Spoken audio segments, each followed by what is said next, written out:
Gabriel, dame un número. 11. Reina. A ver, Reina, establece una diferencia, porque hay muchas. Buenas noches, doctora. Bueno, una de las diferencias que yo he podido al leer el libro era que uno es netamente para los órganos viscerales y el otro es más para, como decir, para órganos o para decir, para funciones motoras, que nosotros sí podemos controlar y el otro que no lo podemos controlar. Ya, Reina, ¿algo más quieres acotar?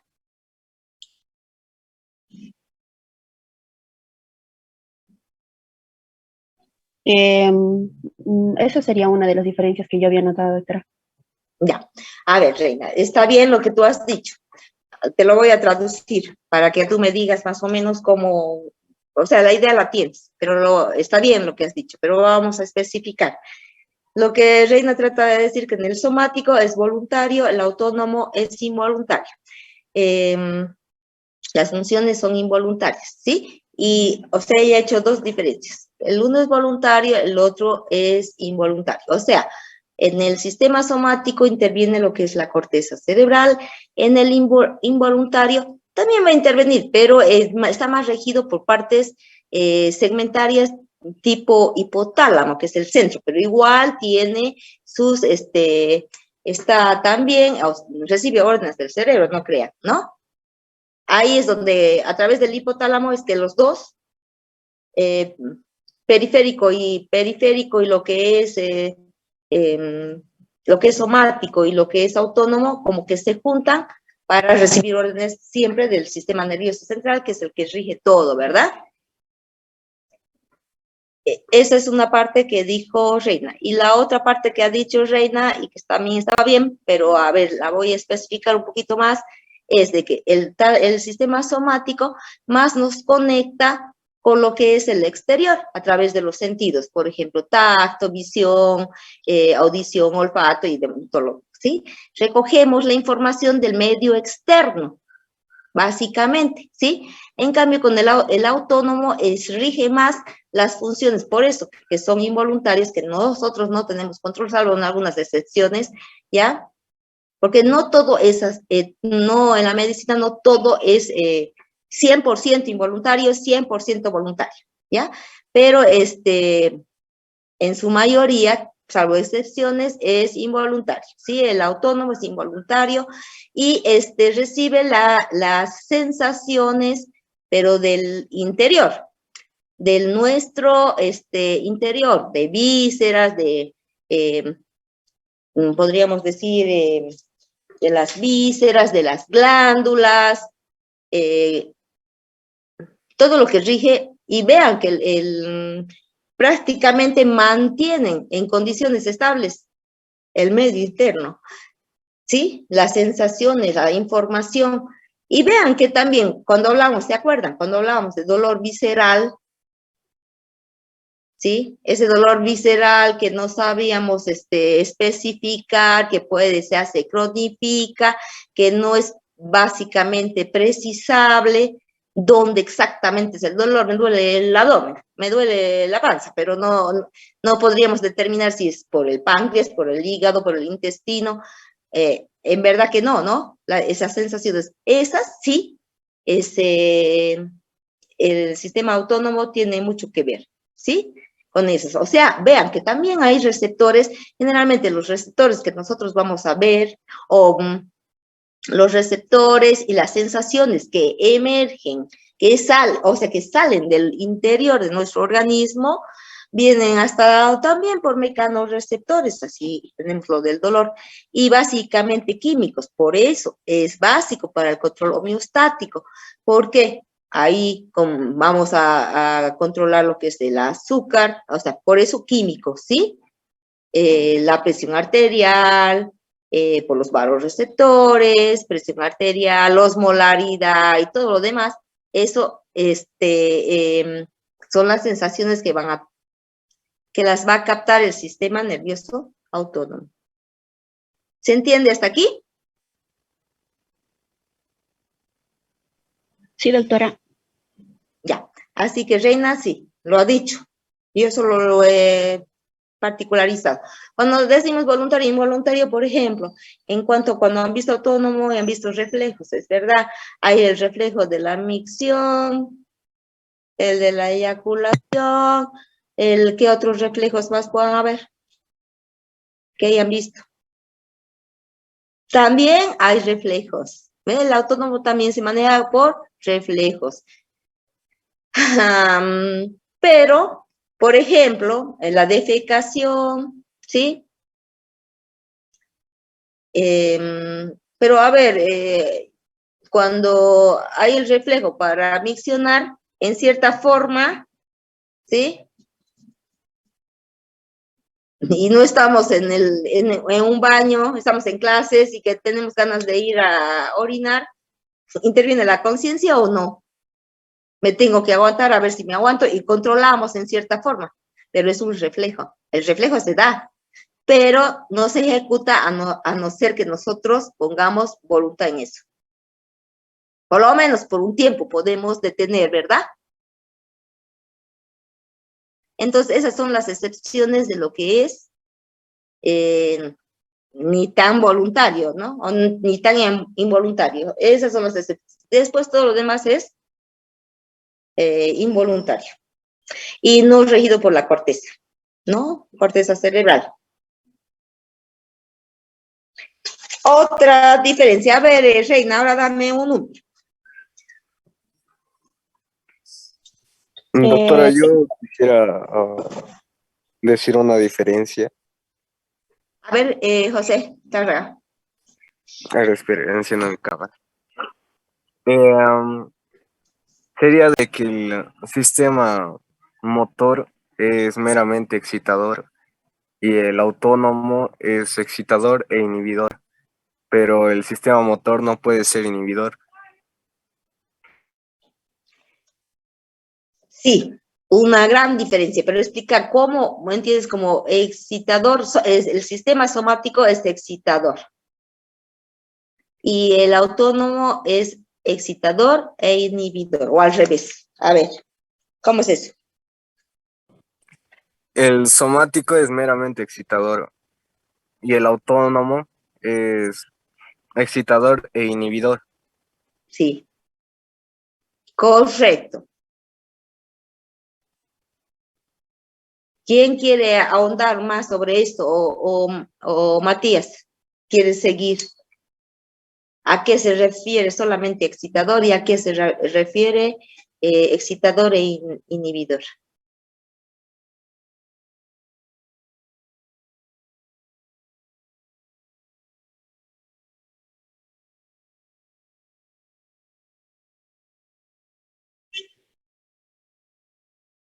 Vean que, o sea, el sistema somático, ¿sí? Se da una respuesta que responde en realidad a lo que puede modularse, pero es excitador 100%. En cambio, en el autónomo, pues hay contraste, ¿sí? Y básicamente por esta su división en simpático y parasimpático. Son contrarios, son antagónicos, en la mayoría de las muy raras excepciones pueden actuar los dos juntos. Si el uno, por ejemplo, sube la presión arterial, el otro la baja. Si el uno produce frecuencia respiratoria aumentada, el otro sistema la baja. Si el uno produce taquicardia, el otro produce bradicardia. Es una de contrarios, es una lucha de contrarios, ¿verdad? Así tenemos que el simpático es el de la huida, el de la defensa, ¿sí? El que responde al estrés, y el parasimpático le dice, basta, ponete tranquilo y bajemos todo, así, ¿no? O vas a causar un desmadre. Así nomás es, ¿verdad? Con palabras vulgares. Es que estaba viendo una novela puro desmadres. Bueno, se me ha quedado la palabrita, pero está mal dicho, perdón. Bien, entonces, ¿se entiende, no? Bien, entonces, a ver, Matías, dame un número. Doctora, ¿yo igual puedo 15. decir algo? A ver, Caterina. el sistema somático va a inervar estructuras como el músculo esquelético y el autónomo va a inervar estructuras como el músculo liso, el cardíaco, glándulas exocrinas y endócrinas. Sí. Bien, bien, Catherine. Voy, que han venido estudiando. Bien, así, ¿no? Si hablamos, eso estamos hablando de lo que son las aferencias, ¿no? Las aferencias, o sea, lo sensitivo del somático vendría a dar, proviene de lo que son los músculos, las articulaciones y del medio externo, como decíamos, todo lo sensitivo que entra por los ojos, por los sentidos, tacto y demás, ¿sí? En cambio, el sistema nervioso autónomo, pues sus aferencias, o sea, lo que recibe, ¿no? Provienen, lo que les decía, del medio interno, de las vísceras, bueno, y puede ser a través de hormonas o demás, ¿sí? Y de las glándulas. Sí, está bien. A ver, Chocala, ¿quién más quería hablar? Doctora, ¿puedo aportar algo? Exacto. A ver, Guadalupe. Sería que el somático tiene fibras mielinizadas rápidas y el vegetativo autónomo tiene fibras no mielinizadas lentas. Y otro también podría ser que el somático tiene un solo transmisor, que sería la acetilcolina, por lo tanto también tiene un solo receptor. Y otra sería que el vegetativo tiene varios transmisores, como acetilcolina, adrenalina, noradrenalina, y por lo tanto también tiene varios receptores. Ya, pero no, vamos así por partes. Primero has dicho bien, lo de las fibras, ¿sí? El sistema somático se transmite la información a través de lo que son fibras mielinizadas, rápidas, básicamente el mediador es, como hablamos de muscular y demás, vean que eran por las motoneuronas gamma, podríamos decir, aparte son, que de las que estaba diciendo su compañera, básicamente el neurotransmisor es la acetilcolina, ¿sí? Para el somático. En cambio, obviamente, para el sistema autónomo es la acetilcolina y otros mediadores como la noradrenalina, ¿sí? Y utilizan obviamente diferentes receptores, cuidado, ¿no? Muscarínicos, nicotínicos, de los muscarínicos 1, 2, 3, 4, 5, de los nicotínicos 1, 2, 3. Vean, bueno, eso ya vamos a llegar a esta parte. Está bien, Osorio. A ver, Eliezer. Doc, una diferencia más que he encontrado y que mencionó mi doctor, ¿no? Era sobre la sinapsis que hace todo el paso de sinapsis. En el sistema somático, sobre todo, solamente no va a haber una sinapsis fuera de lo que es el sistema nervioso central, mientras que en el sistema autónomo vegetativo sí existe una sinapsis, lo que es paralela o fuera de lo que es el sistema nervioso central. En tal caso, sí se tendría que especificar los tipos de fibras, ¿no? Como mencionaba mi compañero Guadalupe, los tipos de fibras rápidas y mielínicas, que es en el somático, y en el vegetativo autónomo, que son las fibras lentas no mielinizadas. Ahora, en el caso de los transmisores que mencionaba, los neurotransmisores que mencionaba mi compañera, ¿no? Yo creo, según mi opinión, que tienen que ver mucho de importancia, sobre todo en el autónomo, ya que a estos son mediados tanto para la excitación o la inhibición. Ahora, en el primer caso de la tarea de la guía, por ejemplo, tenía que llegar a afectar sobre un receptor que es el receptor de la acetilcolina. Exacto, pero ahí dejemos porque después ahí lo verán, no va a salir el tema. Ahí va a ser. Pero bien, vean, ¿no? Estamos encontrando las diferencias. A ver, con lo que dice Eliezer. Ahí me hace recordar una diferencia. En realidad, ¿de dónde? Para preguntarles, ¿ya? ¿De dónde nacen, pues, primero que en el somático es una neurona, ¿sí? Es una sola sinapsis, ¿sí? En cambio, en el sistema autónomo se necesitan dos neuronas. Por eso hablamos de fibras preganglionares y postganglionares, ¿sí? Y vean que no nacen el sistema nervioso, las fibras del sistema nervioso autónomo, no nacen como el somático para las eferencias de la sustancia gris ventral, y para la sensitiva de la sustancia gris, pero que es dorsal, ¿no ves? Donde llega la fibra con su ganglio. Ese ganglio no es el mismo de los que vamos a hablar ahora, por si acaso, ¿ya? ¿Sí? Nace del asta lateral, de la sustancia gris de la médula, pero de la porción lateral. ¿Se acuerdan? Eso por anatomía. ¿Sí? Y establecen, después vamos a ver, de acuerdo a lo que es simpático y parasimpático, establecen, como dice, fuera, salen fuera, ¿sí? Hasta encontrar el ganglio, ¿sí? Y en el ganglio estaría la primera sinapsis. La segunda sinapsis, pues, es al órgano diana o al órgano efector, ¿sí?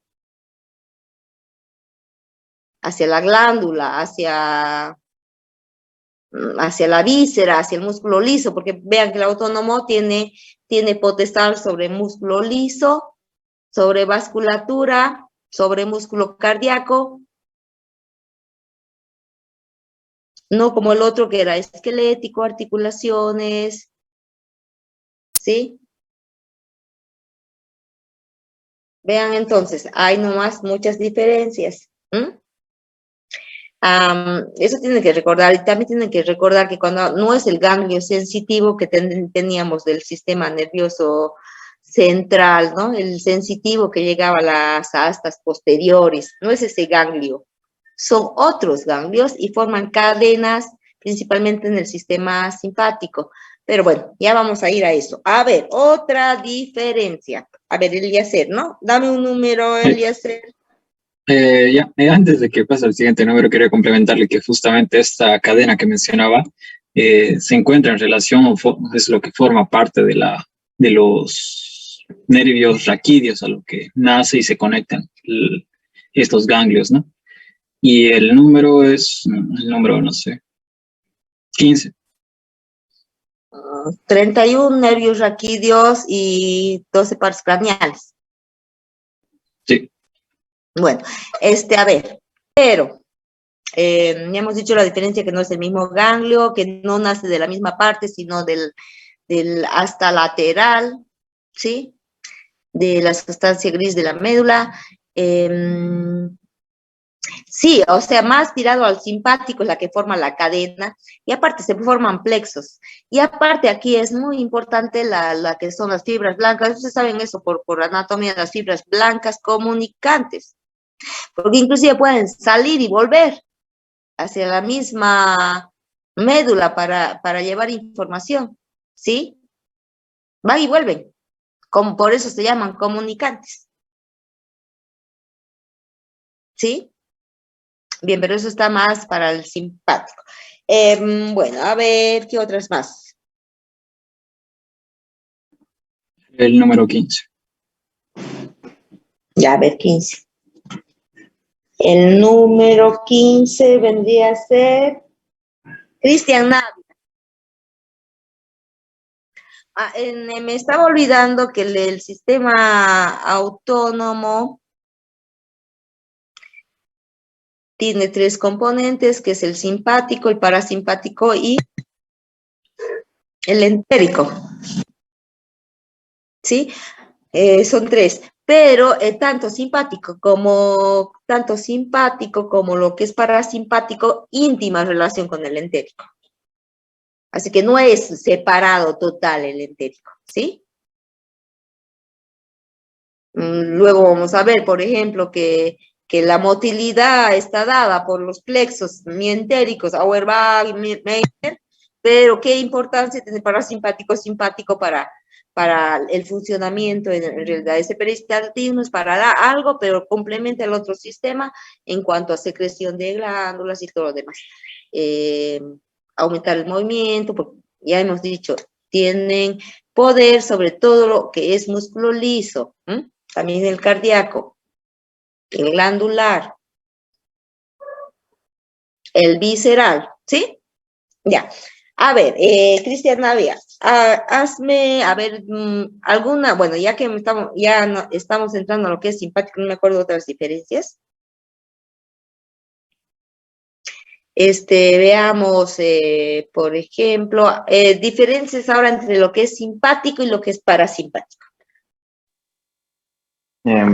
Bueno, a ver, como tienen funciones que son contrarias, se podría decir, no sé, en los ojos, por ejemplo, tienen una funcionalidad, el efecto, digamos, simpático sería en la dilatación de la pupila y el parasimpático la contracción.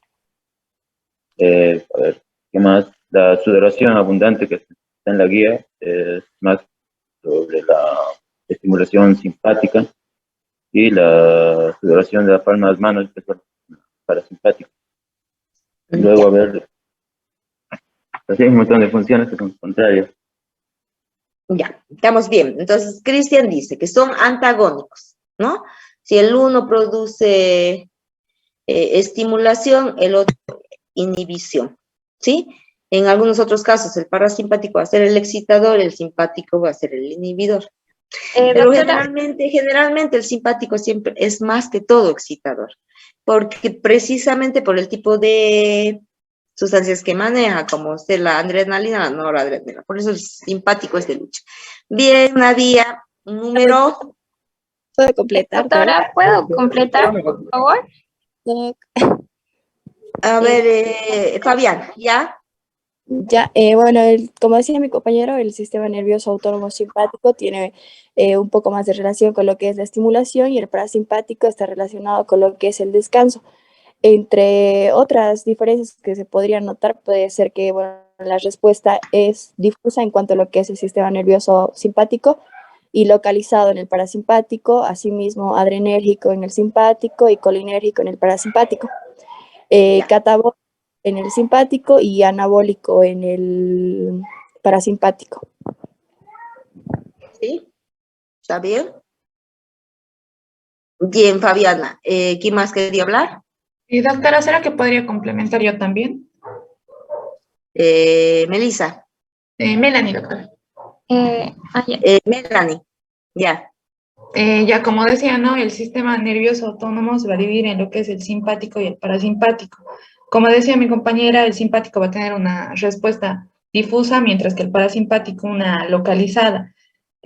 También otras características que podemos observar son que el simpático está más relacionado con lo que es la pelea, el estrés, la huida, incluso el ejercicio, mientras que el parasimpático está más relacionado con lo que es el descanso, el sueño, el reposo, la digestión, y vamos a ver que en ciertos órganos el efecto va a ser de distinta manera en el tipo de órgano que tenemos. Por ejemplo, si fuera en el ojo, el simpático se va a encargar de lo que va a ser la dilatación, mientras que el parasimpático de la contracción, pero no siempre las funciones del simpático y del parasimpático van a ser contrapuestas.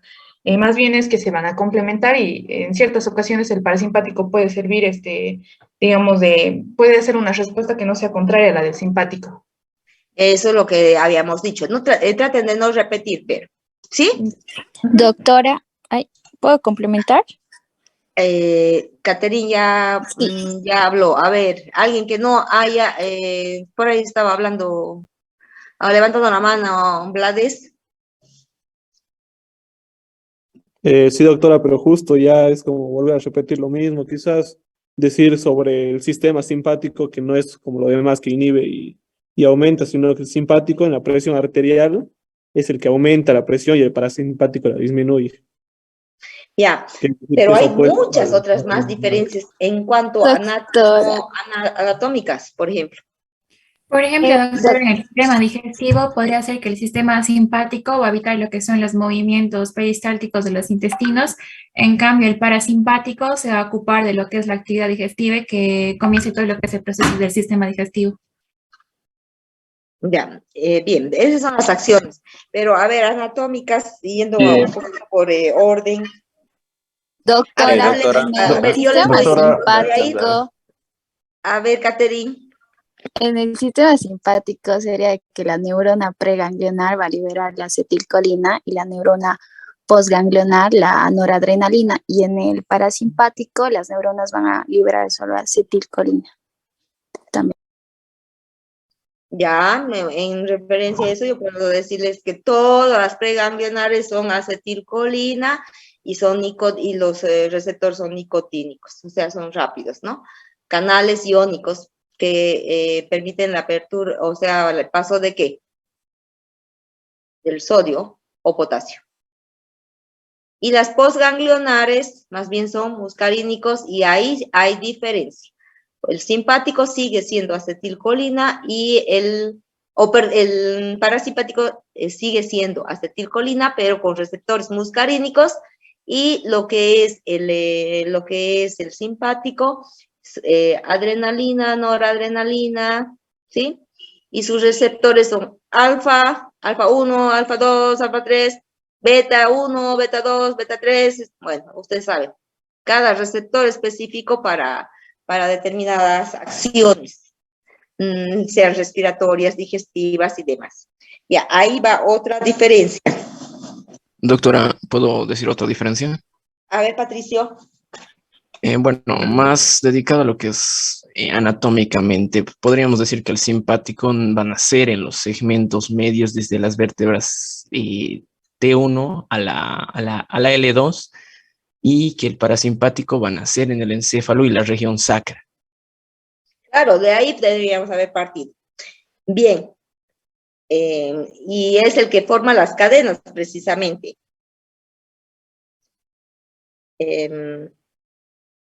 Doctora, Referente a lo mismo, ¿qué más podemos decir?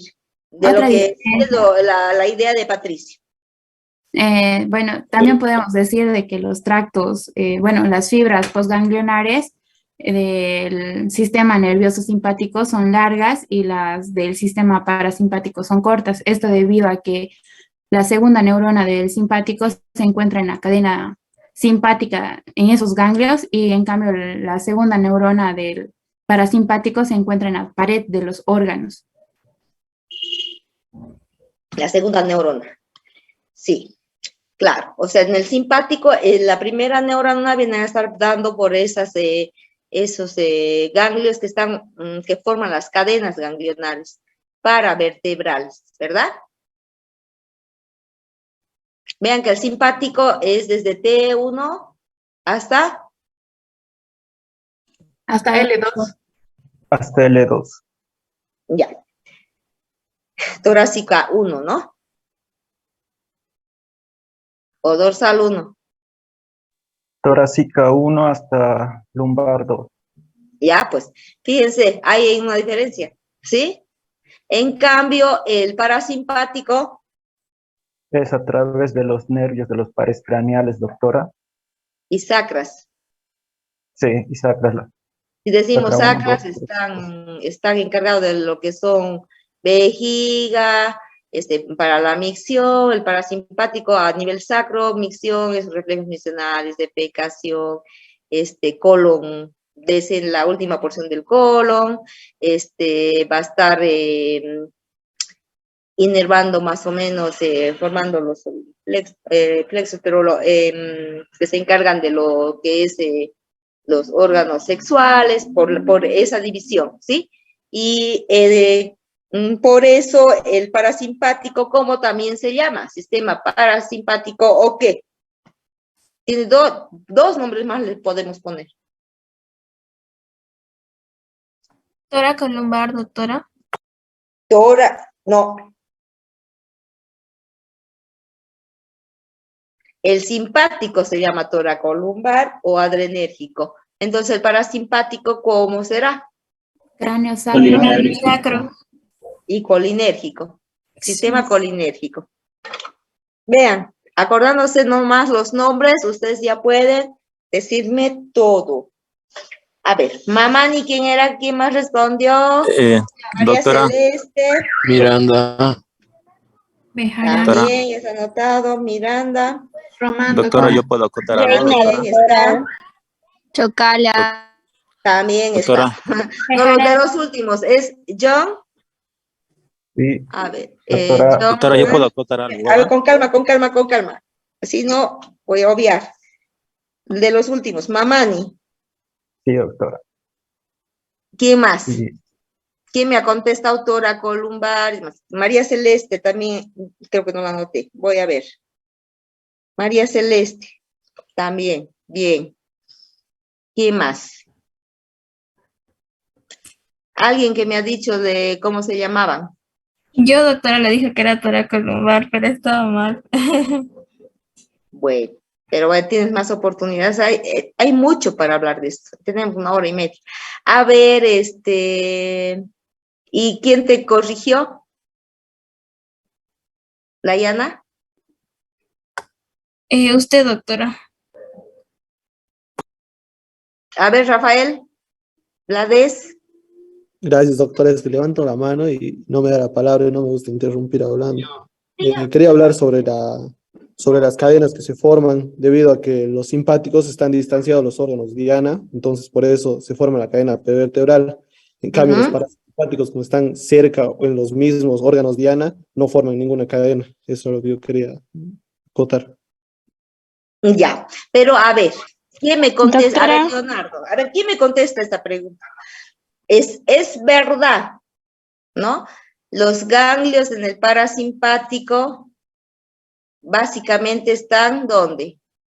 Muy cerca de los órganos diana. En la ¿verdad? pared del órgano, doctora. ¿Qué? De Muy los cerca o en la misma pared del órgano diana, es cierto, ¿sí? Pero el sistema simpático tiene una excepción.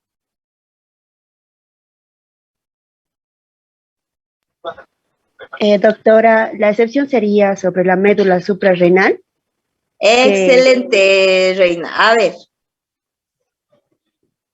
Bueno, en lo que es a la médula suprarrenal, esta es una sola fibra.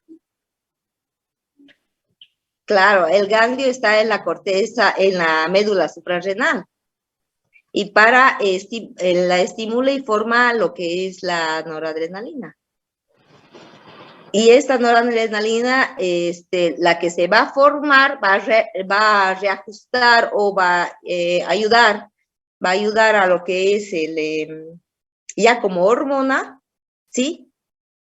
Reajusta y como, digamos, es sinérgica con la propia adrenalina del simpático. Vean, así se aprende, con diferencias y con excepciones. ¿Sí? Y hay otra diferencia, a ver, en cuanto pero eso lo vamos a explicar con las preguntas. A ver, otra diferencia. A ver, ¿alguien más quiere? Yo, doctora. A ver, Leonardo. Doctora, en las fibras parasimpáticas, el 75% de las fibras nerviosas parasimpáticas están dadas en el nervio vago, que de ahí van a ir llegando a todas las regiones torácicas y abdominales del tronco. También otra diferencia sería que las fibras parasimpáticas del sistema nervioso central están a través de los pares craneales 3, 7, 4 y 10. No, 9 y 10. Sí, 3, 7, 9 y 10, ¿verdad? Sí. Ese es de las conectores, no, está bien, pero no van a confundir aferentes y eferentes. Esas son eferentes, ¿verdad? Las aferentes del sistema nervioso autónomo del simpático. Doctora, del simpático, si no me equivoco, son las que nacen de la T1 a la L2. Son de los nervios raquídeos, ¿no? Entre los segmentos Claro, vienen, o sea, medulares. vienen de los receptores, o sea, las aferentes vienen siempre de receptores viscerales, por eso les hablaba del dolor en vísceras, falta de oxígeno, estiramiento, esas son aferentes. Eferentes, pues lo que me has dicho, ¿no? Las preganglionares, que son las conectoras para el simpático de T1 a L2, el parasimpático es el 3, 7, 9 de los pares craneales, S2 y sacra 2 y sacra 4. Y las postganglionares, pues la que forman los ganglios. Y a ver. Sí, doctora, eso quería contar. Está bien.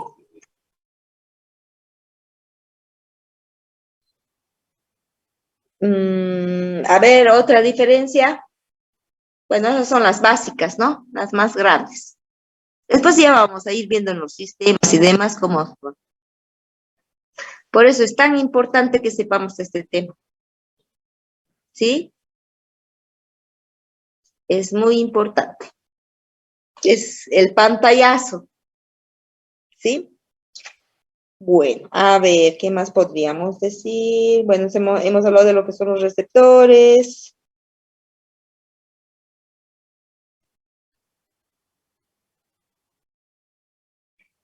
Bien, a ver, ahora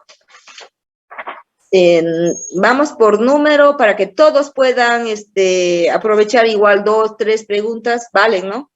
Porque de eso viene su nota, va a venir su nota. ¿Sí? Así que no es respondo y me salgo. Conste, que después yo pregunto y no está, no está. Y le pongo falta y le anulo todo. A ver. Entonces, veamos, vamos a lo que es la guía. Un número. A ver. Yo les digo quiénes no han participado: María Eugenia Blanco, Nicole Cari, María Renenina, Astrid Oropesa, Osorio es la que participó, Joana Ramos, Melissa Rengigo. A ver, ¿quién de todas quiere responder a lo que voy a preguntar?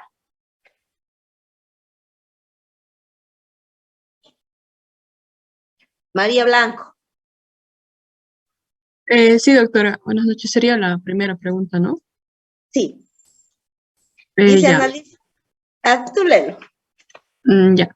Dice, analice el siguiente problema. Paciente acude por intoxicación aguda con órgano fosforado y presenta bradicardia, hipotensión arterial, náuseas, vómitos, diarrea, incontinencia urinaria, broncorrea, sudoración profusa, sequedad de mucosas.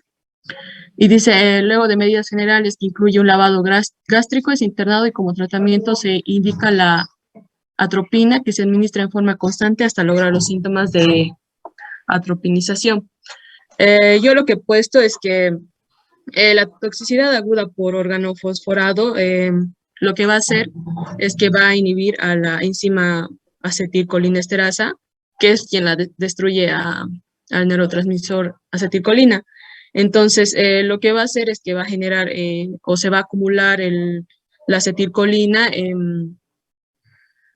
por los lugares más o menos de los receptores.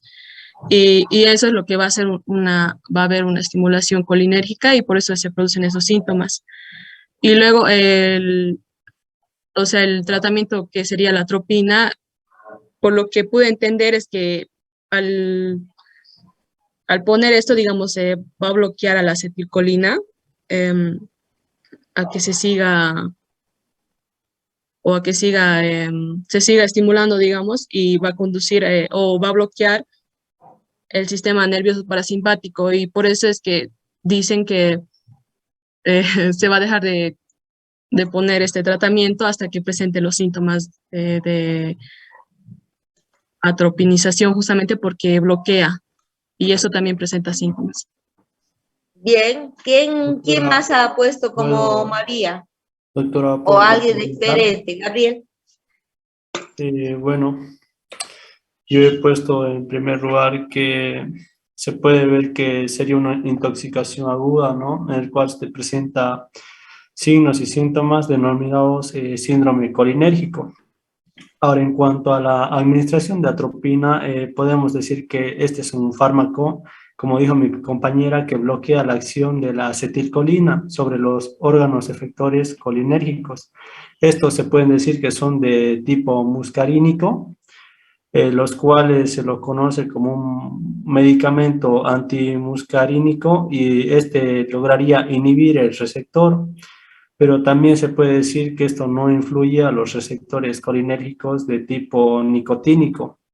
Ahora, en cuanto a la atropinización, hay que mencionar que sus síntomas serían la disminución de las secreciones respiratorias, la capacidad de retención urinaria, la midriasis y el aumento de la frecuencia cardíaca. Ya, ¿está bien? Bien, así han puesto todos, ¿verdad? Vean que los órganos, ¿dónde encontramos los órganos fosforados? Es la intoxicación más grave que siempre uno ve, por lo menos en un hospital, por lo menos uno al día. En los insecticidas, doctora, puede ser. En los insecticidas. Están en lo que son las insecticidas, DDT, todas esas cosas que utilizan para matar. Y vean que es tan, pero tan dañino y tan fácilmente absorbible, ¿ya? Obviamente que si uno toma un insecticida, ojalá viva para contarlo, pero porque es agudo, ¿no?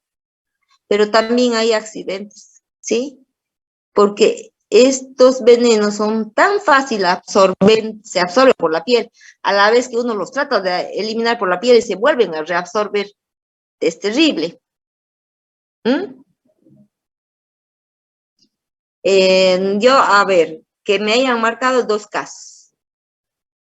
Cuando era estudiante, por ejemplo, he estado yendo de Sucre a Ocuri, me acuerdo, ¿no? Acompañando a una amiga que estaba yendo a ver a su esposo con las bobitas.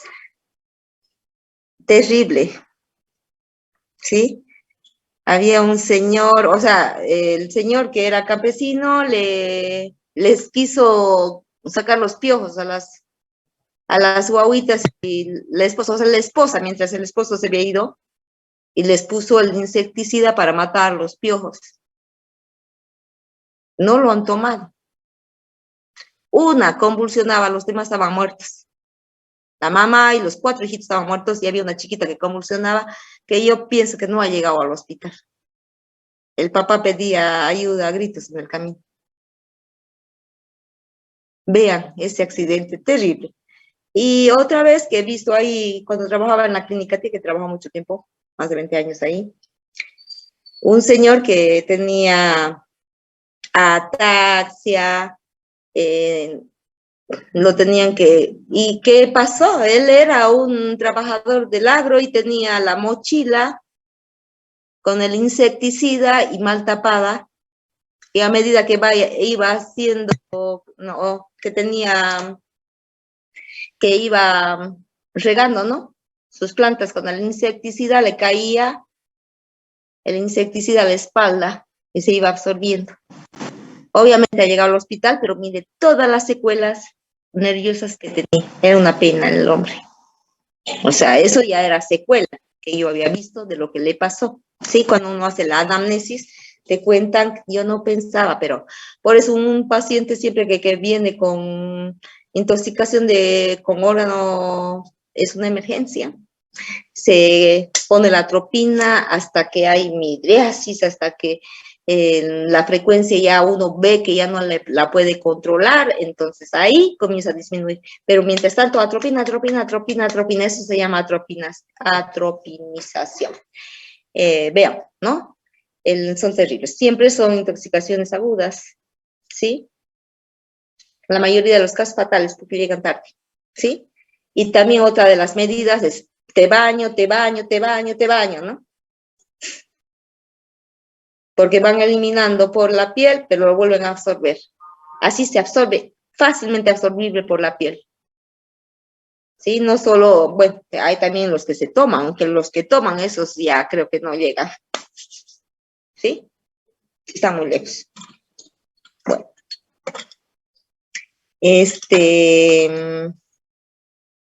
Eso es importante. Y vamos a ¿alguien que quiera ir a la segunda pregunta?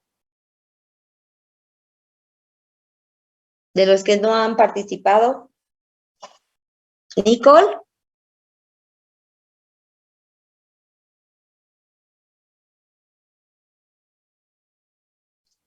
Ya. Está con señal mala. Te ofreces, Nicole, para una próxima, cuando tengas mejor señal. A ver, de los que no han participado, Melissa Rengifo. Doctora, ya. La 2 dice, estudia la organización general de los componentes del sistema nervioso autónomo desde el punto de vista anatomofuncional, tanto en la porción central como periférica. Primero he hecho la anatomía fisiológica del sistema nervioso simpático, que va a estar organizado en 2 cadenas de ganglios simpáticos paravertebrales, 2 ganglios prevertebrales, que sería el celíaco y el hipogástrico, los nervios que van a partir desde los ganglios hasta diversos órganos, y las fibras nerviosas simpáticas que nacen en la médula junto a los nervios raquídeos entre los segmentos medulares T1 y L2. Y de ahí la distribución segmentaria del sistema nervioso simpático. T1 que van a ascender por la cadena simpática y van a terminar en la cabeza. T2 terminan en el cuello. T3, T4, T5 y T6 terminan en el tórax. De T7 a T11 terminan en el abdomen. Y T12, L1 y L2 terminan en las piernas. Luego la anatomía fisiológica del sistema nervioso parasimpático. En la distribución del sistema nervioso parasimpático estaría el par craneal número 10, que sería el corazón, los pulmones, el esófago, el estómago. El par craneal número 3, que sería el esfínter de la pupila y el músculo ciliar. El par craneal número 7, que sería las glándulas lagrimal, nasal y submandibular. El noveno par craneal, que sería la glándula parótida, S2 y S3, que sería el colon. Descendente, el recto, la vejiga urinaria y las porciones inferior de los ureteres genitales externos. Ah, ¿está bien? De ahí, las fibras que van a salir del sistema nervioso central a través de los nervios craneales, que sería el número 3, motor ocular común, el facial, glosofaringeo y neumogástrico, a nivel de medular. Ya, muy bien. Eso. Está muy bien. Te has olvidado de los centros superiores. A ver, ¿alguien puede acotar?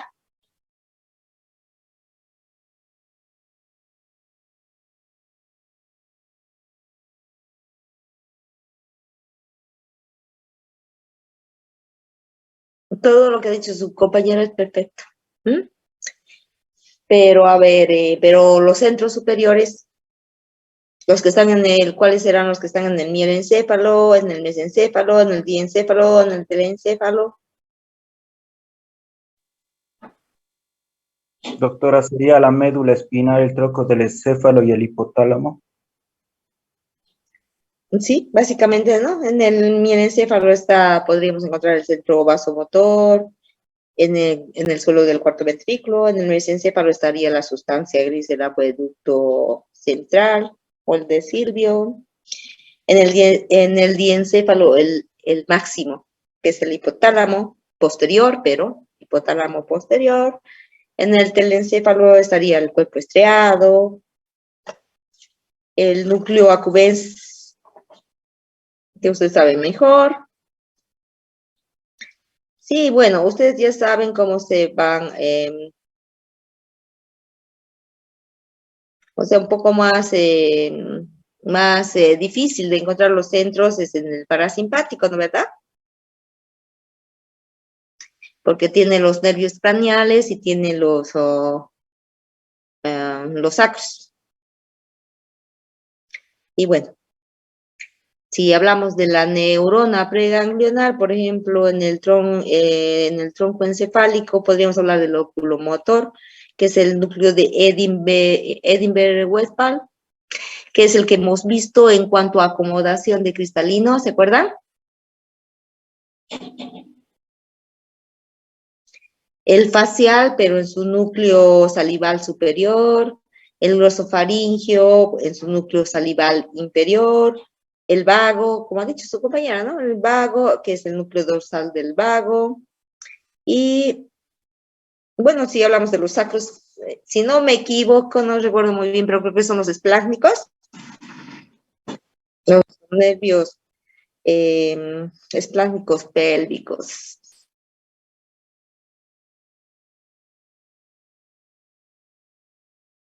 Bueno, informan, ¿no? En esos creo que está el plexo hipogástrico, pero vean que también hay plexo cardíaco, hay un plexo dedicado a lo que es la parte respiratoria. Ahí está el plexo entérico, los dos plexos, son dos plexos, ¿no? Auerbach y Meissner. Toda es la anatomía fisiológica, ¿no? Ahí están los ganglios del parasimpático. Del simpático es de lo que hemos hablado de las cadenas que forman los ganglios abdominales, los de la región cervical.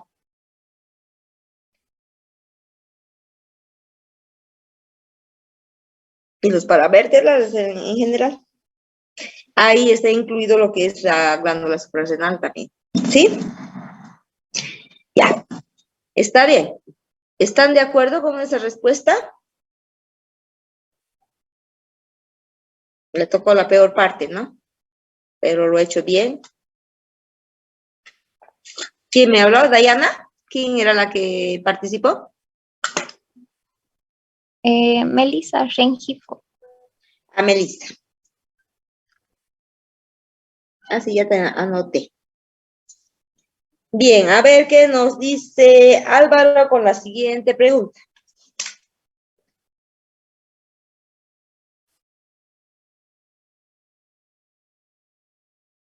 Álvaro Reinaga.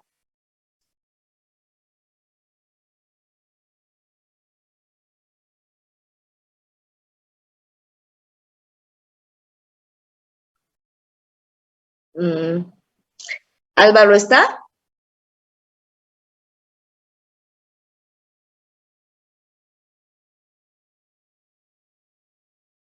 Bueno, es el que faltó. Doctora, ¿le puedo decir la pregunta?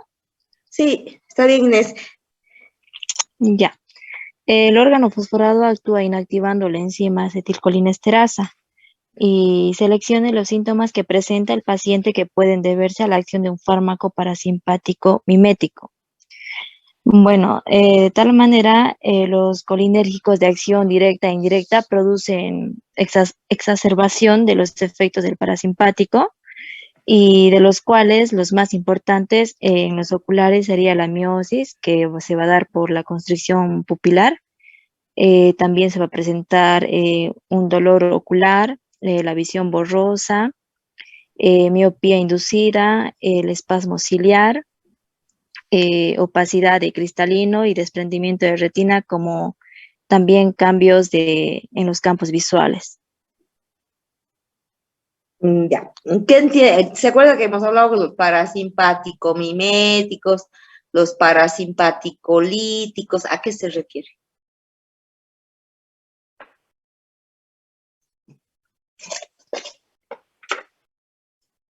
Doctora, ¿podría ser de que estos van a activar directa o indirectamente lo que serían los receptores colinérgicos muscarínicos del sistema parasimpático? Es decir, que van a poder estimular lo que es la unión neuroefectora de este sistema.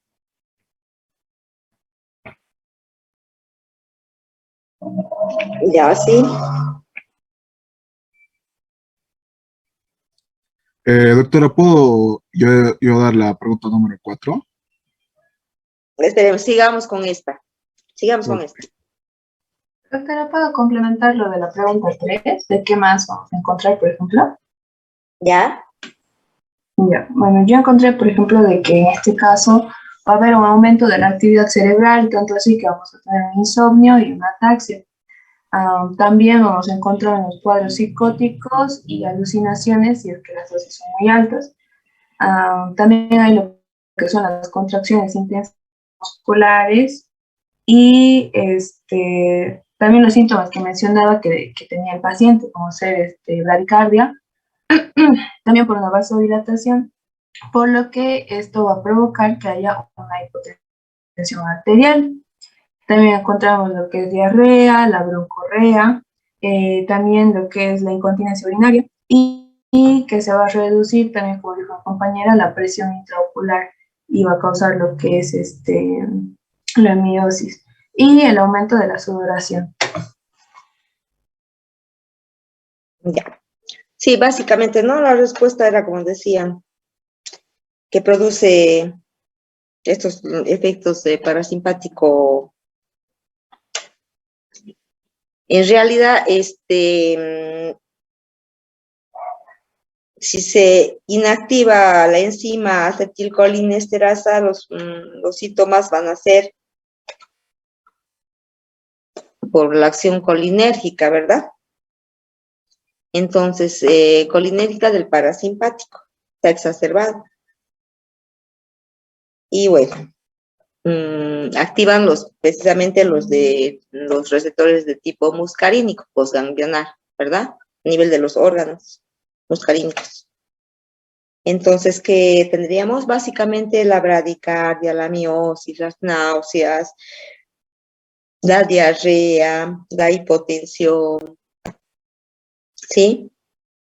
Poliuria, broncorrea. Broncorrea es aumento de la secreción bronquial. Bueno, diarrea usted ya conoce, las náuseas, la hipotensión, la miosis ya conocen, ¿no? Es la contracción de la pupila, ¿sí? Bradicardia. Lo que sí les recomiendo siempre, no se vayan a los libros, ¿sí? Todo está en el tema, todo está en el libro. Pero esto, vean que la base, porque los medicamentos precisamente van a ir a actuar sobre estos receptores, anulando, bloqueando, peleando por el receptor. Así funcionan los fármacos. Por eso toda esta parte la tienen que saber muy bien si quieren aprender farmacología. Pero estaba bien la respuesta de Inés, solo que no ha sacado del libro, ha sacado de otro lado, ¿no? O sea, yéndose al efecto, más que todo. Pero si todos tienen esto, está básicamente bien. También se puede dar la incontinencia urinaria, ¿no? Y también la broncorrea. Claro, la broncorrea, que es el aumento de la secreción, la poliuria y, bueno, la incontinencia luego de los esfínteres, pues cuando entran en coma y demás. Está bien. A ver, ahora vamos con la pregunta. Sí, ha quedado claro, pero ¿no? Sí, doc. Vamos con la pregunta 4. Yo, doctora, podría hacer la pregunta número 4. A ver, Oliver. Bueno, explique por qué se produce la sudoración profusa.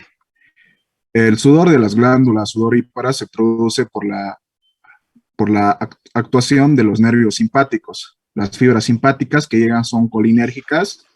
Además, las glándulas sudoríparas reciben su estímulo de los núcleos hipotalámicos que se consideran en los centros parasimpáticos. En caso de la sudoración profusa, es por estimulación simpática, no por estimulación parasimpática, pero se debe a la acumulación de acetilcolina, ya que sus fibras son colinérgicas y liberan acetilcolina. Eso sería. Ya. ¿Está bien? ¿Alguien más? Doctora, ¿puedo complementar? A ver, Astrid. También he encontrado que esta condición se llama hiperhidrosis. Es cuando el cuerpo produce un volumen de sudor desproporcional y las necesidades fisiológicas para la regulación de la temperatura corporal. Esta condición no tiene una causa aparente, pero puede existir o puede estar producida por algunas enfermedades o fármacos que pueden producir la sudoración profusa. ¿Lo que ha sido la enfermedad? ¿O el síntoma? ¿Hiperhidrosis? Sí, pero lo que ha dicho mi compañero está...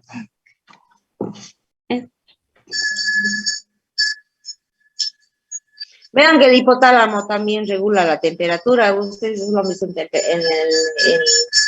en lo que es teoría, ¿sí? Pero no se vayan a buscar el síntoma. Estaba también en el libro. Como lo ha dicho su compañero lo buscó en el libro. Vean cómo uno puede diferenciar quién saca del libro y quién va al síntoma y lo busca por internet o en un libro de farmaco o un libro de fisiopato. Vean lo que dice su libro. Las glándulas sudoríparas segregan grandes cantidades de sudor cuando son estimuladas por los medios simpáticos. La estimulación parasimpática no modifica la secreción de las glándulas sudoríparas. Las fibras simpáticas para la mayoría de las glándulas sudoríparas son colinérgicas. Casi todas las demás fibras simpáticas son adrenérgicas. Entonces, ¿qué estamos encontrando aquí?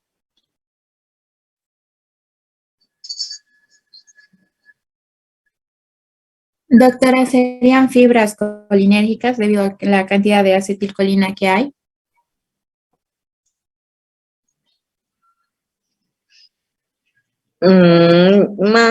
Por ahí. A ver, ¿alguien más exacto? Quiere decir que la sudoración podría darse por la función parasimpática, pero está controlada por la función del sistema simpático. En realidad, el parasimpático no influye, dice en el libro, no influye en cuanto a la sudoración. Sí, pero reciben los estímulos de los núcleos hipotalámicos.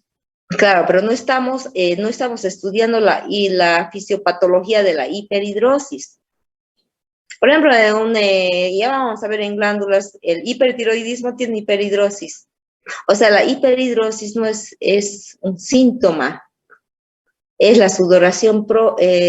Si lo relacionamos con el hipotálamo y con aumento de la sudoración, por control de temperatura, ya no decimos hiperhidrosis, decimos diaforesis. Es un mecanismo de control de la temperatura. Por sudoración eliminamos calor. Eso lo han llevado. O sea, no hemos tocado ese tema en práctica, pero lo han llevado en teoría porque está en el programa.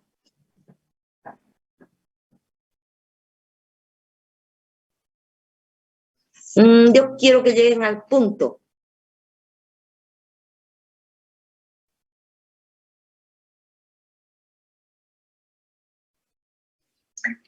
Y el punto al que quiero llegar, a ver, John, ¿está levantando la mano? Ah, no, era mi cursor. El punto que es esta es una excepción. ¿Sí?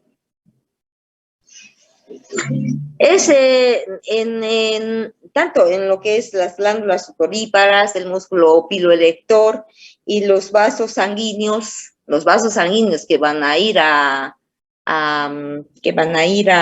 irrigar el músculo, ¿sí? Son básicamente las 3 excepciones del simpático. ¿Sí? O sea, la sudoración, en cuanto a las glándulas sudoríparas, se produce por un efecto colinérgico, o sea, por la acetilcolina. Pero esta es la excepción en que el sistema simpático no actúa por adrenalina, noradrenalina, que básicamente postganglionar son los neurotransmisores. Aquí actúa, siendo simpático, actúa con acetilcolina. O sea, su neurotransmisor, en este caso del simpático, es la acetilcolina. Nada más esta pregunta era para que vean la diferencia. Que sí hay excepciones, ¿sí? Que no en medicina 1 más 1 no es 2, sí puede ser 3. ¿Se entiende?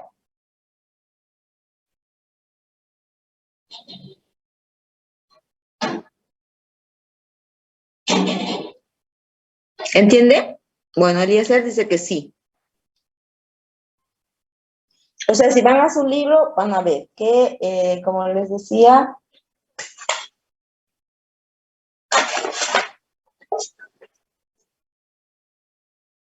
las fibras simpáticas postganglionares que estimulan las glándulas sudoríparas son a través de la acetilcolina. Y una excepción, como lo que les digo, el filo erector y los vasos sanguíneos que vascularizan el músculo. Esos actúan con acetilcolina. Vean, a nivel de músculo generalmente, siempre es acetilcolina, pero aquí actúan fibras simpáticas, no parasimpáticas como podríamos suponer, porque la acetilcolina postganglionar, el 99.9%, entonces vendría a ser dado por el parasimpático, con fibras postganglionares que utilizan la acetilcolina. Esta es una excepción del simpático. Utiliza como neurotransmisor al acetilcolina.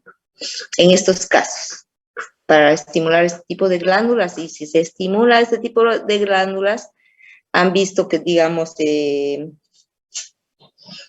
por eso se producía en el paciente la sudoración profusa, digamos, ¿no? Se puede producir. Ahora, lo que su compañera decía, sí, pero sí, es verdadero, sí, pero ella está hablando más desde el punto de vista del control hipotalámico con el control de la temperatura, pero no como, ¿y qué se llama? Hiperhidrosis, pero en realidad si hablamos de temperatura, vamos a hablar de diaforesis, ¿sí? Si hablamos de hiperhidrosis, por ejemplo, podríamos estar, lo primero que se nos viene a la mente, que sea un paciente flaco, hiperactivo, y que suda las manos, los pies, y vive sudando. Sus manos siempre están mojadas. Y hay hiperhidrosis que son idiopáticas, que uno no sabe la causa. Por eso, aparte, en realidad no tienen un tratamiento específico. No hay tratamiento para eso. Sí, bueno, sí hay, ¿no? Que cortan terminaciones nerviosas, nuevos avances de la ciencia, pero aquí yo no he visto, en Tarija no he visto que lo haga. Bloqueos y demás. ¿Se entiende? Siempre es preguntas de examen para hacer caer.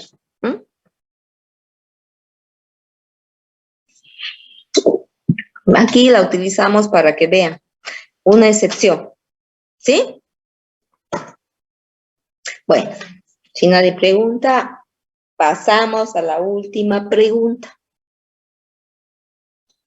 Explique, ¿quién quiere? Fabricio. Buenas noches, doctora. La leo. Sí. Explique cómo actúa el tratamiento indicado considerando que la atropina es un fármaco simpático lítico. Se llama parasimpático lítico al fármaco que antagoniza las acciones muscarínicas de la acetilcolina mediante el bloqueo del receptor muscarínico, y a estos fármacos se les considera también llamados agentes antimuscarínicos, anticolinérgicos, bloqueadores colinérgicos, también colinolíticos y bloqueantes parasimpáticos. Ya. Claro, ¿no? En realidad es la atropina, ¿cómo qué es lo que hace? Es un bloqueador competitivo de los receptores muscarínicos, ya lo habíamos dicho. ¿No? Entonces, si vemos que hay, o sea, por ejemplo, los órganos fosforados se ha bloqueado la acetilcolinesterasa. ¿Qué hace la acetilcolinesterasa? Y eso lo hemos visto en placa, en unión neuromuscular y demás. ¿Qué hace la acetilcolinesterasa? Fabricio, ¿quieres seguir hablando?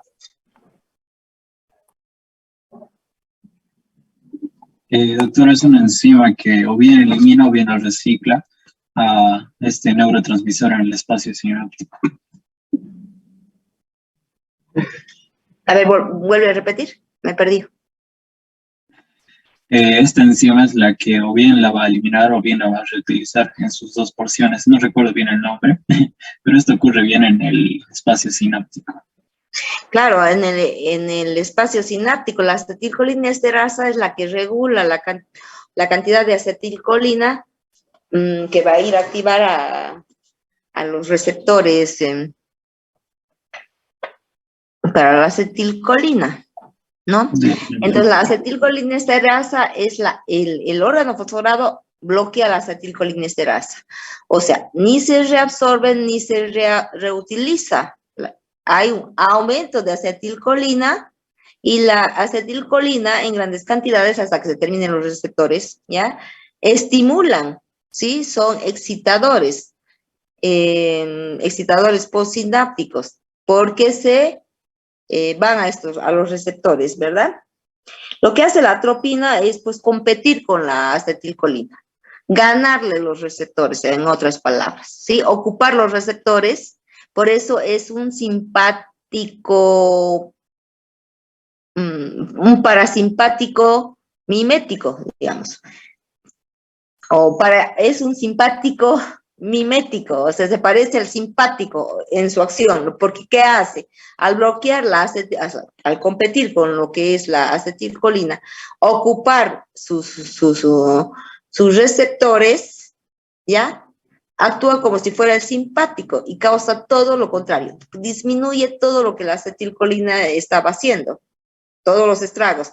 O sea, si la acetilcolina producía bradicardia y demás, la atropina en este caso, que se da cada 5 minutos se puede dar, ya hasta que tengamos signos de atropinización, que son también graves, ahí lo detenemos, ¿sí? ¿Qué va a hacer? Todo lo contrario a lo que hace la acetilcolina. Le va a bajar la frecuencia, ¿sí? Va a producir midriasis, ¿sí? Dilatación de la pupila y todo lo demás. Entonces, la atropina sería un simpático mimético, o sea, parecido, una acción simpático mimético. Y también podríamos decir que es un parasimpático lítico, porque destruye la acción de lo que es la acción del parasimpático con la acetilcolina. ¿Se entiende? Y eso lo habíamos visto antes, porque este ejemplo ya lo tomamos antes. Cuando hablábamos de sinapsis, postsinapsis, a dónde estará el nivel de la lesión, a nivel, uy, puedo hacer una pregunta de examen, porque esto entra, ¿no? ¿O no? Ah, no entra. Porque unión neuromuscular era del anterior, ¿no? Era con músculo. ¿Se entiende? Eso lo van a saber más con lo que es. Ese es un ejemplo nada más, ¿no? Para eso lo van a estudiar bien en fármaco. con todas las drogas de este tipo. Pero hablando de lo que son receptores y bloqueadores y demás, a ver, hablemos de lo que es los receptores para el sistema simpático. ¿Cuáles eran? Porque ya sabemos, para las acetilcolinas son nicotínicos y muscarínicos, ¿no? Nicotínicos son preganglionales, muscarínicos son postganglionales. Para adrenalina o para el simpático, ¿cómo son los receptores? Para adrenalina, noradrenalina. Nicotínicos. ¿Qué? Nicotínicos.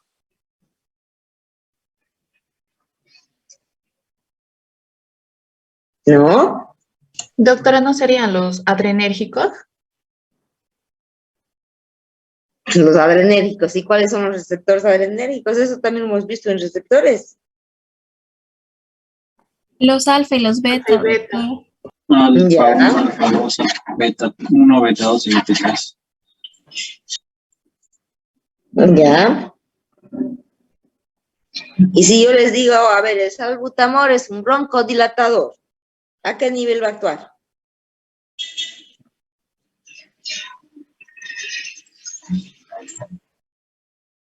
A nivel del beta 2. A nivel beta 2.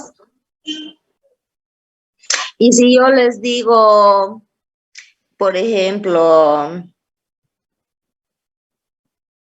bueno, de los hipotensores hay varios grupos, ¿no? Unos son antagonistas del calcio y los otros son beta bloqueantes. Sí, a ver, un beta bloqueante podría ser no es ni el enalapril ni los sartán, es el Es la de ciclasa, ¿no? bueno, digamos, es un beta bloqueante, ahorita me va a salir el nombre del hipotensor. Carvedilol es un beta bloqueante, por ejemplo. ¿A qué nivel de receptor? ¿Dónde va a actuar?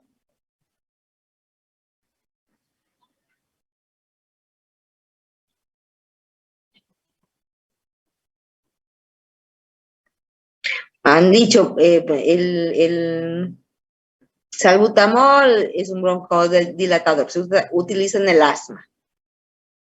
Broncodilatador y actúa sobre los receptores beta 2. Y si estoy utilizando carvedilol, que es un hipotensor beta bloqueante. Alfa 1, ¿no? A nivel de alfa 1, del receptor alfa 1. ¿Alfa 1 o beta 1?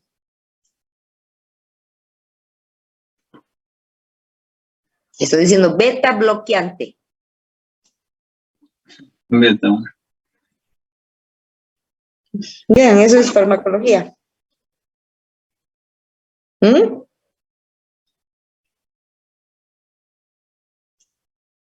Bueno, así funciona. Vean qué importante es la fisiología, la fisiopatología y la farmacología. Es la base de la medicina, por eso deben de saberla muy bien. Y hablando de la formación de la acetilcolina,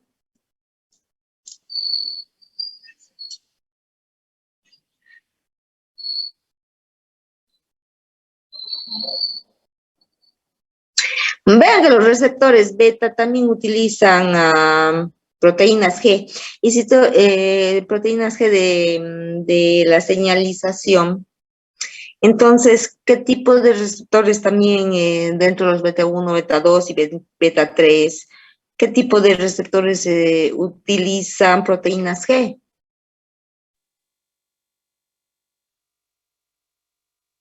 Los beta, doctora. Cuando hablo de proteínas G. Muscarínicos, ¿no? Muscarínicos. Muscarínicos. Eso ya lo habíamos visto.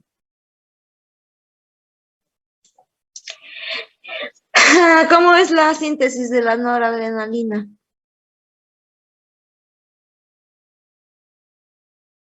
¿Y cómo es la síntesis de la acetilcolina? A ver, los que no han participado.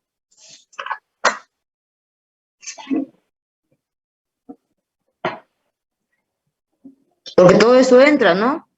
Al examen.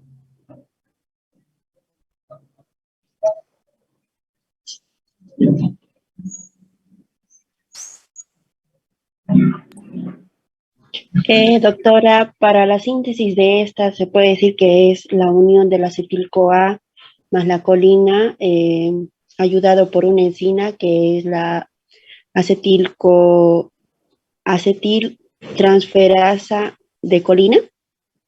Acetilcoenzima. Sí, tiene ese nombre también. ¿Sí? Sí. Y para la noradrenalina, oye, Reina ha venido estudiando, ¿no? Doctora, sería que... A ver, Dayana. No, Bien lo que dijo Reina. Pero ahora de la noradrenalina.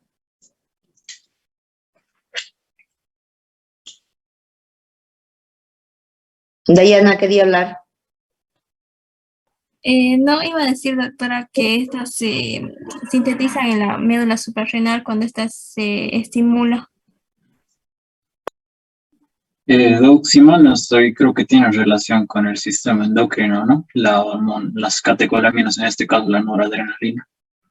Vean que acuérdense de los tipos de transmisores, habían los de molécula pequeña, habían los polipéptidos. ¿Cuáles eran las que se comportaban como hormonas?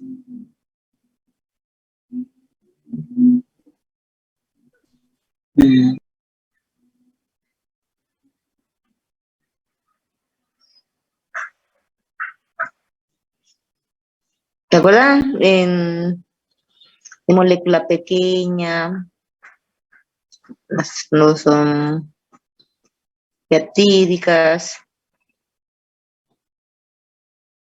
Es que hay dos formas de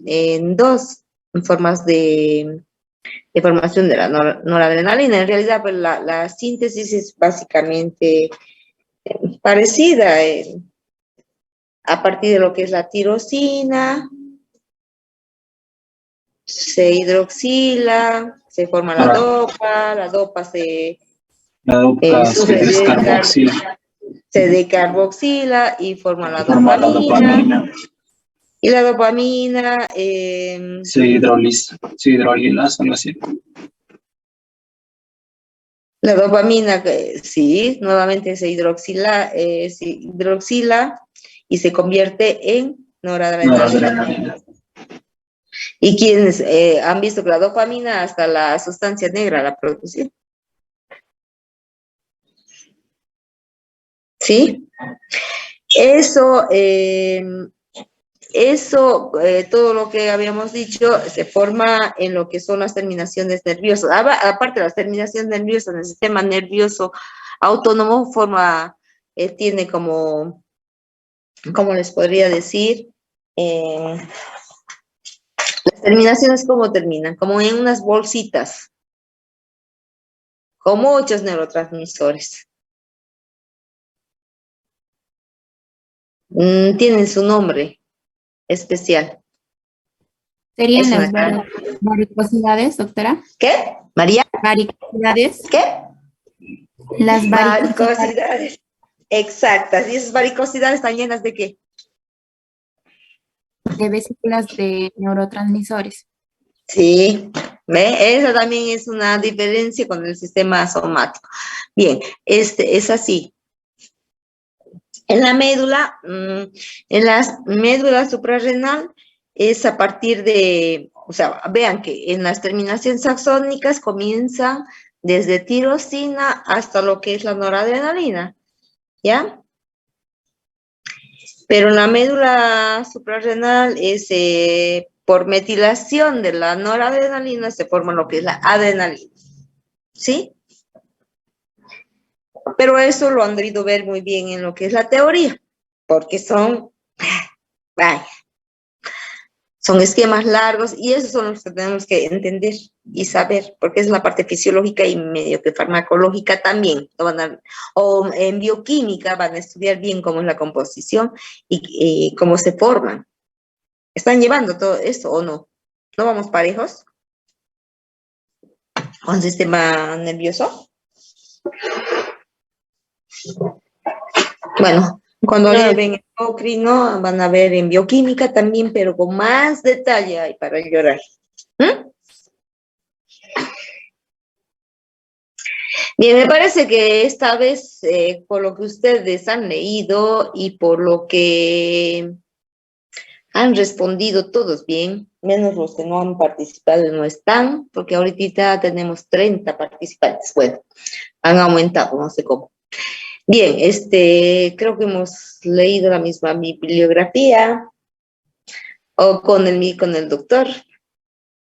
Ya me estoy dando cuenta de dónde está sacando. Tan esquemático el doctor. ¿Sí? Que yo a veces leo, es muy bonito, es un libro, pero es un libro aplicado.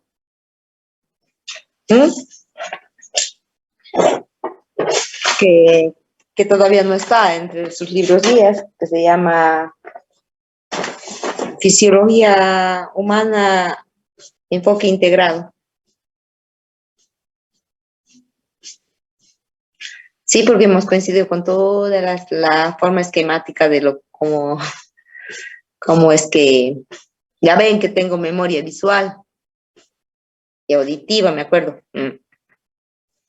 Bien, ¿alguna duda? O sea, miren cómo podríamos hablar horas y horas, ¿sí? Aquí nada más un ejemplo hemos puesto porque en realidad es la misma.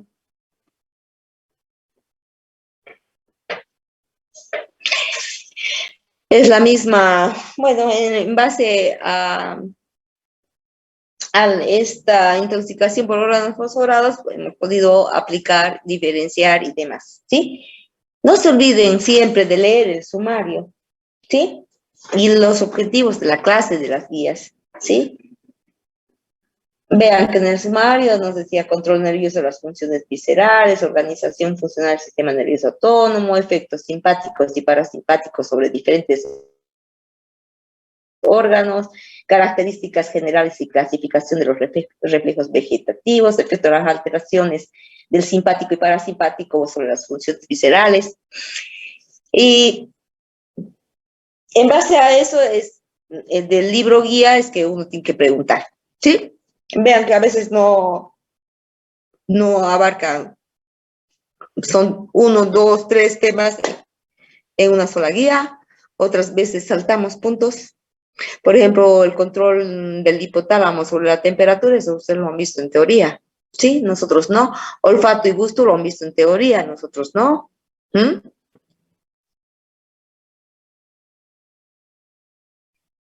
Bien, para la próxima clase comenzamos endocrino. Eso es más bonito. Y ya. Y dejamos de estar nerviosos con el sistema nervioso. Bueno, examen la próxima clase, no hay preguntas, hay que leer, ¿sí? No.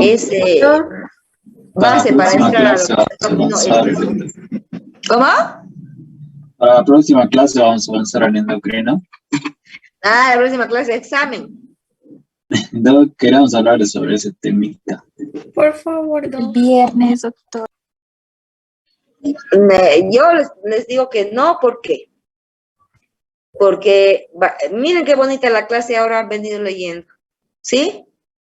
Porque están estudiando para su examen. Doc, es que pasa que este examen de teoría está planeado para el otro lunes y queríamos ver que choque, así no es complicado. O sea, el lunes ustedes tienen examen. No, la próxima semana, doctora. ¿Qué? De esta semana a la otra, el examen de fisiología teoría. No, los del otro grupo estaban de acuerdo porque van a dar el mismo día. El lunes, por eso el lunes, si ustedes tenían que decirme si querían pasarse al lunes a dar, pero siempre el examen de práctica yo les puedo decir que se da antes, solo porque estábamos retrasados, pero no ha sido mi culpa, Dayana Fernández. No les conviene postergar, ¿por qué? Porque la próxima semana tienen un montón de exámenes, yo sé. Inclusive los que no han dado. No me van a leer la guía de endocrino, ¿sí? Se van a concentrar en leer esto y las materias otras. No van a tener tiempo para aprender un nuevo tema, porque de ahora en adelante las guías son largas aparte. Y hay que hacerlas en un día, o sea que no tenemos tiempo para hacer mapitas conceptuales y demás. ¿Sí?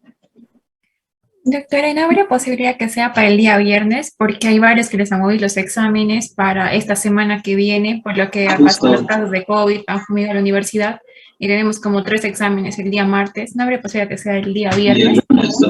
Y avanzamos el martes endocrino, comenzamos con endocrino y yo acepto, pero yo les digo que eso va en contra de ustedes. Es que el martes también tenemos bioquímica y otros exámenes. ¿Y van a estudiar endocrino o vamos a irnos a mirar la cara? Yo eso les pregunto, y eso ha sido un problema la anterior vez. Sí, vamos a estudiar, Doc, y así nos enfocamos más para el examen del viernes o el lunes y ya nos preparamos bien junto con el examen de fisiología. Cuidado, que pierden tiempo, chicos. Pierden tiempo porque van a tener que hacer la guía, que es larga, ¿sí? Estudiar la guía y esta guía de endocrino no entra al examen. O sea, van a perder tiempo. Por mí no hay problema, pero van a perder tiempo porque van a estudiar las otras materias, van a tener que hacer la guía, van a tener que estudiar fisiología, ¿sí? Para la teoría, para la práctica. Y nosotros avanzando en endocrinología.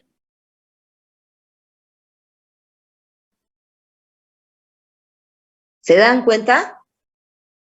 Para mí no les conviene. Si tienen muchos exámenes en el martes, yo les diría, adelántelo al lunes y el martes les doy libre. No los retrasen. Yo se los digo como sano concepto. Lo que están planteando por mí, bárbaro, pero a ustedes no les conviene y vamos a tener una clase aburrida, nula, no como esta bonita, han visto, todos han hablado, menos los que no han estado. Aburrida, que no sabemos qué hacer, yo voy a ir con preguntas, voy a comenzar a preguntar y eso vale nota, ¿no? Porque no nos da tiempo a defender las guías, salvo alguna vez que quiero retrasarme en relación a la teoría, voy a tomarles un examen escrito por ahí. Pero después son así tendrían que haber sido desde el principio, ¿ya? Pero es que no le estaban prestando mucha atención a lo que es fisiología. Y conste que de ahora depende, ¿ya? Porque el que tiene malas notas no se olviden que ya es el segundo, tiene muy pocas posibilidades de recuperar con los otros. Eso yo les puedo decir. Yo igual preferiría que sea el viernes, doctora. Sí, doctora, yo igual prefiero que sea el viernes. Bueno, entonces les pongo la guía de ahora y traten de hacerla y comiencen a estudiar endocrino, pero se van a perjudicar.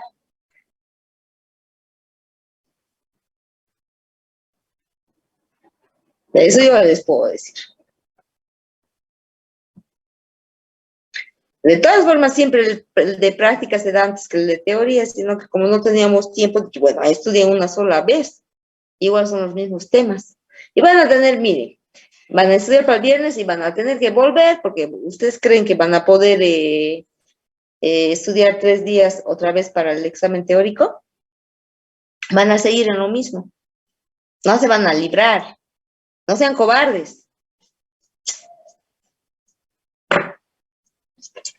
Hay 2 caminos, el del amor y el del valor. Vamos. No, ustedes díganme, hablen bien y díganme.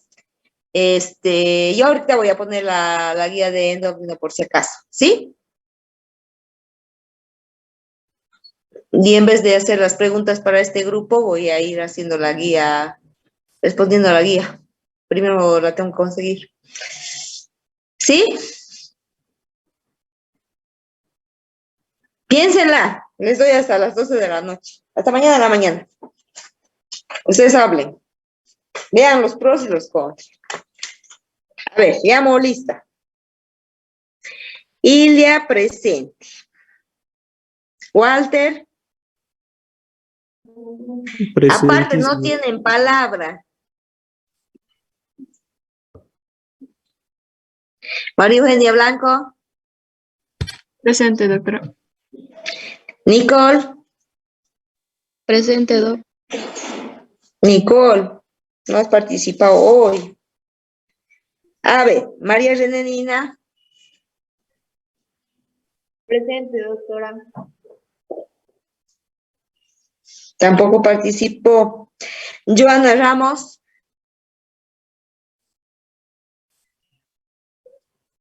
Tampoco participó. Carla Andrea Rodríguez. Presente, doctora.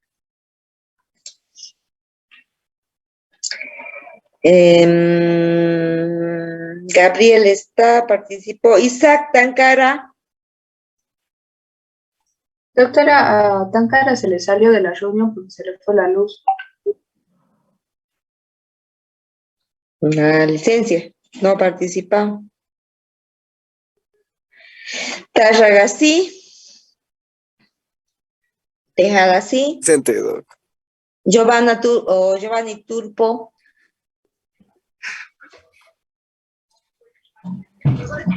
No estuvo, no participó. Y Vania Velázquez, ¿qué pasó con Vania?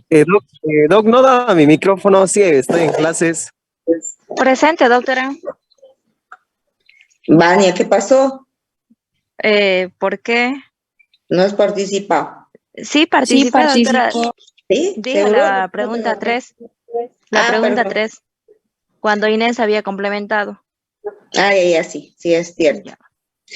Y Turpo no, ¿no? No tenía, pero está presente, ya le puse falta. Bueno, ¿y quiénes faltaron? Sí. Bueno, piénselo hasta mañana, ¿sí? Yo voy a pedir que me manden la guía porque no la encuentro. Y preparo.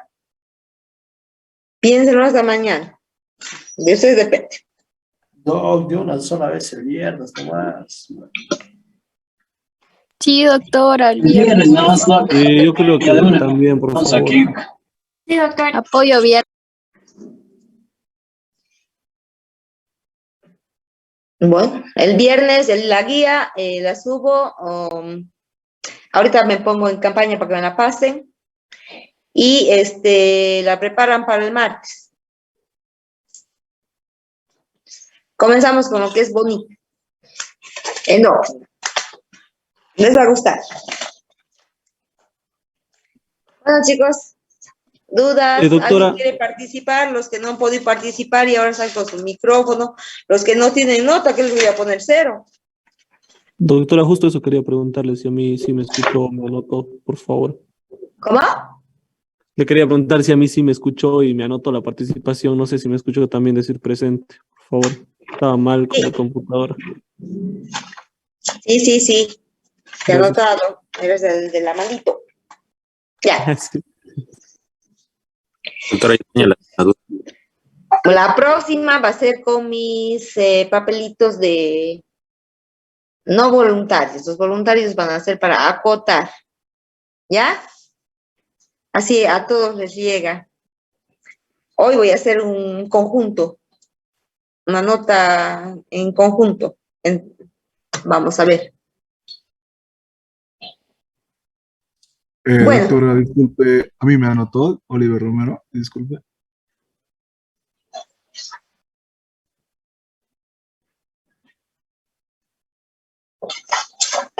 A ver. Estaba buscando en otro grupo.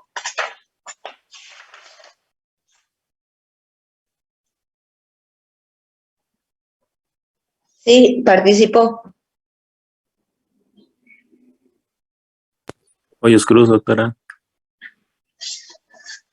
Hoyos también. También. ¿Y quién está? Fernández. Fernández. Doctora, una Ya. consulta. ¿Qué libro había dicho usted? ¿Fisiología humana de qué? Ah, sí, es un librito bonito, pero que es muy cambiante, ¿no?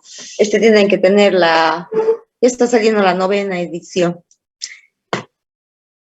Pero no, es bonito en cuanto a los dibujos. Es fisiología humana, enfoque integral, Reina. Un enfoque integrado. Y fisiología humana, un enfoque a la clínica. Está en una colección. Bonitos. Bonitos. O sea, a mí hasta me gustaría que ese sea el oficial de práctica. No porque pero tiene otros nombres, sí, ¿no? Con referencia a Ganon, pero es así como cuentito con temas de enfermedades y va uno siguiendo. Otro que es muy, muy bonito y que yo leo y está entre lo que ustedes llevan, es el de...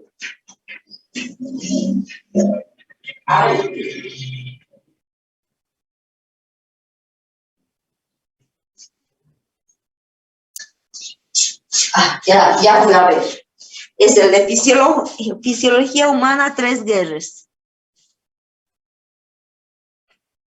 Ese me gusta leer también. Repetirlo, ¿no? Por favor. Fisiología Humana de 3 guerras. Consigo las últimas, yo no he conseguido la última. Pero bueno, cuando uno no entiende algo en el Ganon, esa es la segunda opción, ¿sí? A mí me es difícil con el Ganon. Pero se complementa con el Gaiton, porque por eso son los dos.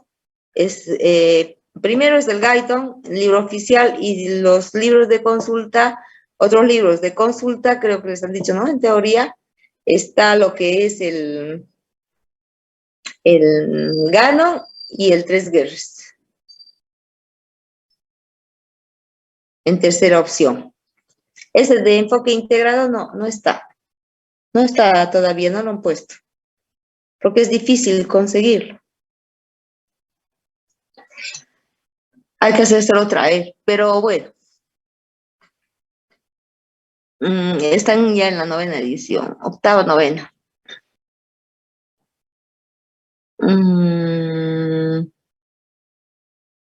Esos son los libros. Hay varios libros de fisiología. Y los videos que ustedes ven son de Can. Es otro libro, Can. Pero ese no, a Bolivia no ha llegado. Los argentinos usan mucho, ¿sí? El libro de Can, porque a veces yo les escucho y los nombrecitos los escucho en los videos. No es que esté mal, sino que tienen otra terminología. Bonito, ¿no? Bueno, vayan a estudiar.